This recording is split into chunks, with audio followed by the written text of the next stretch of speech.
Welcome to new lesson. और इस lesson में मैं आपसे बात करूंगा अबाउट कंटेंट। जी हाँ, अबाउट कंटेंट।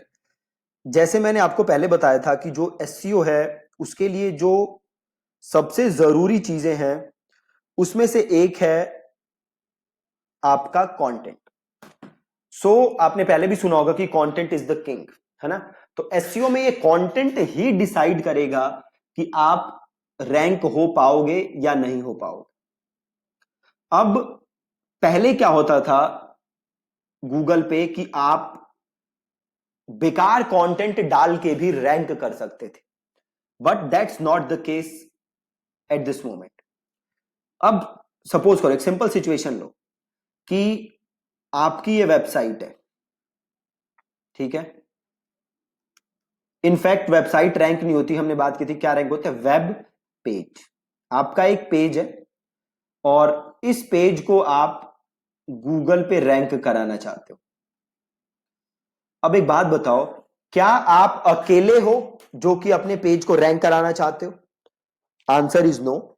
आपके अलावा लाखों लोग और हैं जिन्होंने वेबसाइट बना रखी है, वेब पेज बना रखे हैं, कंटेंट लिखा हुआ है। अब गूगल के पॉइंट ऑफ व्यू से सोचो कि गूगल आपको क्यों दिखाए, उनको क्यों ना दिखाए। गूगल अल्टीमेटली क्या चाहता है? गूगल क्या चाहता है पहले तो ये समझो आप। गूगल चाहता है अच्छा यूजर एक्सपीरियंस। इसका मतलब क्या है? अब एक बात बताओ, गूगल कोई बार बार क्यों यूज करता है? गूगल कोई बार बार इसलिए यूज करता है कि वो जो प्रॉब्लम का सॉल्यूशन ढूंढ रहा है वो सॉल्यूशन उसको कहां मिलता है? गूगल के ऊपर। तो गूगल पे सर्च करता है, गूगल उनको वेबसाइट्स रेकमेंड करता है जहां जाके उसे सॉल्यूशन मिलता है। अब अगर किसी बंदे को गूगल पे वो सर्च करे और उसको सही सॉल्यूशन ना मिले, उसके प्रॉब्लम्स के जवाब ना मिले, तो क्या लगता है आपको बार बार गूगल यूज करेगा? Answer is no. और अगर वो बार बार गूगल यूज नहीं करेगा तो किसका कस्टमर निकलेगा हाथ से? गूगल का। फिर गूगल को लॉस होगा, राइट। तो गूगल अल्टीमेटली चाहता है कि उसके यूजर्स का एक्सपीरियंस अच्छा हो।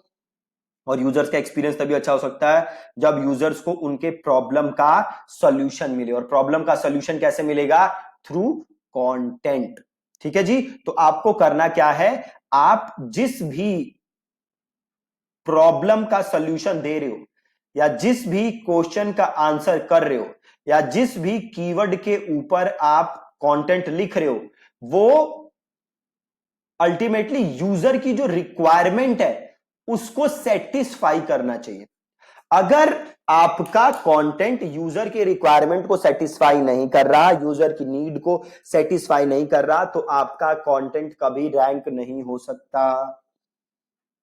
तो ये बहुत ही जरूरी है कि आपका कंटेंट यूजर के सवाल, उसकी प्रॉब्लम, उसके जो भी वो ढूंढ रहा है उसको सॉल्व करे। ठीक है। एक और यहां पे सवाल उठता है कि काफी लोग कहते हैं कि भैया कितना बड़ा कंटेंट लिखना चाहिए, 10,000 वर्ड का, 5,000 वर्ड का। काफी इस पे रिसर्च भी आती रहती है। आप बहुत लोगों से सुनोगे कि भैया 10,000 वर्ड का कंटेंट होना चाहिए, 5,000 वर्ड का कंटेंट होना चाहिए। रिसेंटली गूगल ने एक जवाब दिया है, एंड अकॉर्डिंग टू गूगल आप कितना बड़ा कंटेंट लिख रहे हो वो मैटर नहीं करता। अल्टीमेटली मैटर क्या करता है? तो मैटर ये करता है कि जो आप यूजर की प्रॉब्लम का सोल्यूशन दे रहे हो, क्या वो सोल्यूशन आप सही से दे रहे हो या नहीं दे रहे। अगर वो सोल्यूशन 100 वर्ड्स में हो सकता है तो 100 वर्ड्स। अगर वो सोल्यूशन देने के लिए आपको 5,000 वर्ड्स चाहिए तो 5,000 वर्ड्स। अगर वो सोल्यूशन देने के लिए 10,000 वर्ड्स चाहिए तो 10,000 वर्ड्स, राइट। अब अगर जस्ट लिख रहे हो कि भैया पेंसिल क्या होती है और इसको लिख दिया 10,000 वर्ड का कंटेंट, अनरिलेटेड कंटेंट जिसका कि यूजर के सवाल से कोई मतलब नहीं, तो कोई फायदा नहीं होने वाला। ठीक है जी। ये बहुत ही जरूरी चीज है जो आपको ध्यान में रखनी है। और जब आप कंटेंट लिखते हो तो खाली टेक्स्ट फॉर्मेट में कंटेंट नहीं डालना, आपको इमेजेस यूज करनी है। आप अगर उस कंटेंट के बीच में वीडियोस डाल सको जो कि आपके कंटेंट को और बेटर तरीके से एक्सप्लेन कर दे, तो आपको वीडियोस भी डालनी है। प्लस आपकी जो लैंग्वेज होनी चाहिए वो कैसी होनी चाहिए?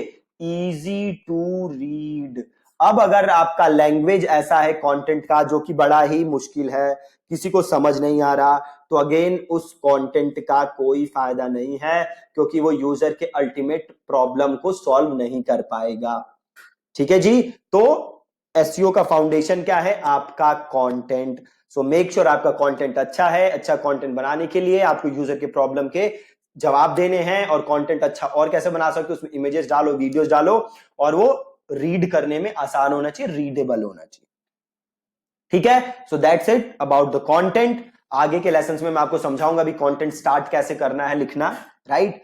सो दैट्स इट। और फ्रॉम दिस वीडियो कल की जो लेसन है वहां से हम सीखेंगे कीवर्ड्स के बारे में, ठीक है, कि कीवर्ड्स कैसे रिसर्च करने, क्या क्या टूल्स हैं। सो 2-3 लेसन आपके कीवर्ड्स के ऊपर आएंगे, ठीक है जी। So that's it from today's video. आज की वीडियो में बस आपको एक चीज सीखनी थी कि कंटेंट की लेंथ क्या है, फर्क नहीं पड़ता, यूजर के सवाल का अल्टीमेटली जवाब देना चाहिए, और कंटेंट आपको लिखना है विद इमेजेस वीडियोस, और वो इजी टू रीड होना चाहिए, ठीक है। इतना ही है इस लेसन का crux. Thank you so much for watching this lesson. कल मिलेंगे।